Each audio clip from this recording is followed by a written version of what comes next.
This is where we are as we head towards players' night.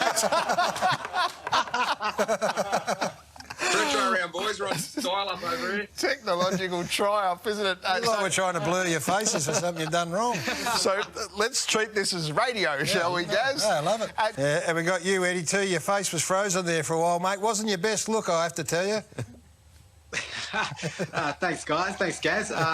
Yeah, hopefully you guys can hear me. My internet's not working as well. I've got to try and connect that again. So, face is blurred. So, Eddie, we saw you yesterday. You're on a walking stick hobbling around. How are you after the awkward landing on Saturday? Yeah, I'm actually going quite well. I mean, you know, when it did happen, I thought it was really severe, and I thought I hurt it pretty bad. So I went off and, you know, I couldn't even walk down the race. And so I had Rohan, the physios, help me down the race, and got down there, assessed it, had a cortisone in it, and then came back. I shouldn't have went back on because I couldn't move. And so I basically pulled up pretty sore after the game. It blew up. It was pretty fat. So I just had to compress it and had scans. So it was only a massive sprain.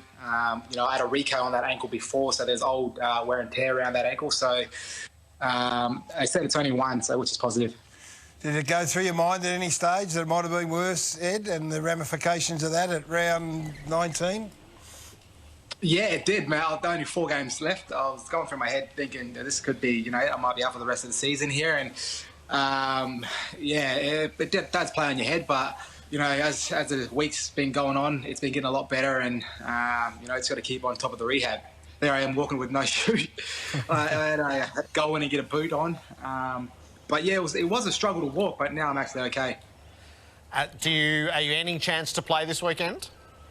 No, not this weekend. Yeah. I've been ruled out this weekend. The doc actually said, you know, you could play this weekend, but when I went in and saw him yesterday, he looked at my ankle and he goes, "No, there's no chance, mate." But yeah, so I just have to just keep icing it, keep on top of the rehab and get it right, and hopefully the boys can, you know, play well.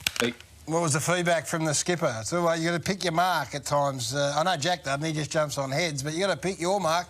Over the back of the skipper might not have been the best time. He actually abused the hell out of me, to be honest, Gary. Right then, it was like one of those moments where, you know, you're in those situations, you go or you don't. And I didn't even know Crip was there, to be honest. So I just thought I would go. But looking back on it, I've got to call Crip back. I've got to hold him out because, you know, you don't want to jump into your players and hurt your players there. And, you know, our skip especially. So we want him at 100%. So, yeah, I should have called him back. Eddie, the third quarter on Saturday, so it was shocking, and probably in both sense it was startling and appalling. How have you tried to make sense of that quarter of footy? Yeah, it's kind of a trend for us, Jared, to be honest, you know, where we let teams get a run off for 20 minutes and they pile on a lot of goals, and, you know, it's hard to come back. It's actually embarrassing. So, yeah, we reviewed it. You know, we watched some pretty brutal highlights in our defence as well. So we just got to be better for 4 quarters and put a consistent effort in, you know. But in saying that, all credit to North Melbourne. You know, they come out guns blazing. You know, what David Noble's doing down there. I read a stat too, after round 12, you know, North Melbourne's the best midfield in the competition at the moment after round 12. So a credit to them. They came out and played really well, and they got it on their terms. How hard is the review, Ed? I mean, we all sat there last night and did what we do and had a good look at it, and as you said, it wasn't pretty. How hard is it reviewed when you say it's pretty brutal? Can you talk us through it? Oh, just showing clips of a few players, you know, just, well, not a few, a lot of players about, you know, our missed tackles, and it all started, and most of their goals was coast to coast as well. It started from our forward line, and they went down and scored pretty easily. So it was just, you know, reviewed pretty hard on us as players, and basically said it's not good enough. We need to perform. You know, it's not the way that we want to play. It's not the Carlton brand, and, you know, our supporters, you know, should be embarrassed the way that we played and should be upset by the way that we played because we didn't play the way that we wanted to play.